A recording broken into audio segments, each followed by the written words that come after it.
একজন মানুষ যিনি ব্রিটিশদের বিরুদ্ধে অস্ত্র ধরেছিলেন, স্বাধীনতার জন্য জেল খেটেছিলেন, কিন্তু পরবর্তীকালে তাকেই অনেকে ডাকাত বলতে শুরু করে। কি এমন ঘটেছিল? আজ জানব অনন্তলাল সিংহের গল্প। এক মানুষ যাকে নিয়ে বিতর্ক আজও শেষ হয়নি। 1903 সালে চট্টগ্রামে জন্মগ্রহণ করেন অনন্তলাল সিংহ। তরুণ বয়সেই তিনি ব্রিটিশ বিরোধী আন্দোলনের সঙ্গে যুক্ত হন। সেই সময় দেশের অনেক যুবকের মতো তিনিও বিশ্বাস করতেন যে স্বাধীনতার জন্য শুধু আন্দোলন নয়, প্রয়োজনে সশস্ত্র সংগ্রামও দরকার। এই ভাবনা থেকেই তিনি যোগ দেন মাস্টারদা সূর্য সেনের বিপ্লবী দলে। 1930 সালের 18ই এপ্রিল চট্টগ্রামে ঘটে এক ঐতিহাসিক ঘটনা। সূর্য সেনের নেতৃত্বে বিপ্লবীরা ব্রিটিশ অস্ত্রাগার দখলের পরিকল্পনা করেন। এই অভিযানের অন্যতম সদস্য ছিলেন অনন্তলাল সিংহ। লক্ষ্য ছিল ব্রিটিশ প্রশাসনকে অচল করে দেওয়া। সংখ্যায় কম হলেও বিপ্লবীদের সাহস ছিল অসাধারণ। এই ঘটনার পর ব্রিটিশ সরকার আতঙ্কিত হয়ে পড়ে এবং শুরু হয় ব্যাপক ধরপাকড়।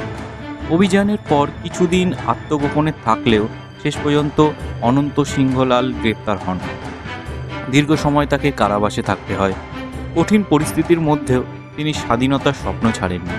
অবশেষে 1947 সালে ভারত স্বাধীন হয়। এখান থেকেই তার জীবনের সবচেয়ে বিতর্কিত অধ্যায় শুরু হয়। স্বাধীনতার পর তার নাম কিছু সশস্ত্র রাজনৈতিক কর্মকাণ্ড এবং ব্যাংক লুটের ঘটনার সঙ্গে জড়িয়ে পড়ে, এবং তখনই এই প্রশ্ন উঠতে শুরু করে, তিনি কি এখনও একজন বিপ্লবী, নাকি তিনি অপরাধের পথে চলে গিয়েছেন?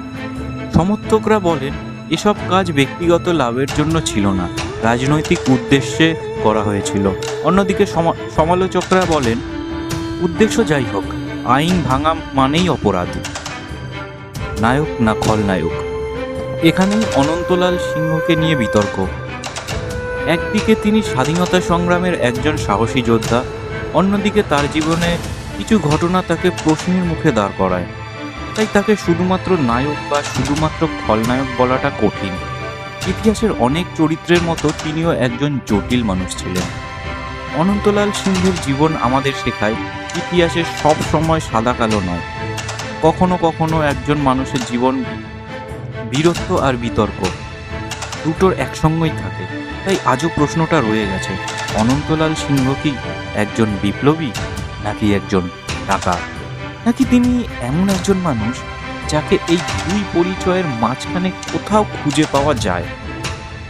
আপনার মতামতটা কমেন্টে লিখে জানান। ভিডিওটি ভালো লাগলে লাইক করুন, শেয়ার করুন, চ্যানেলটিকে সাবস্ক্রাইব করতে ভুলবেন না। ধন্যবাদ।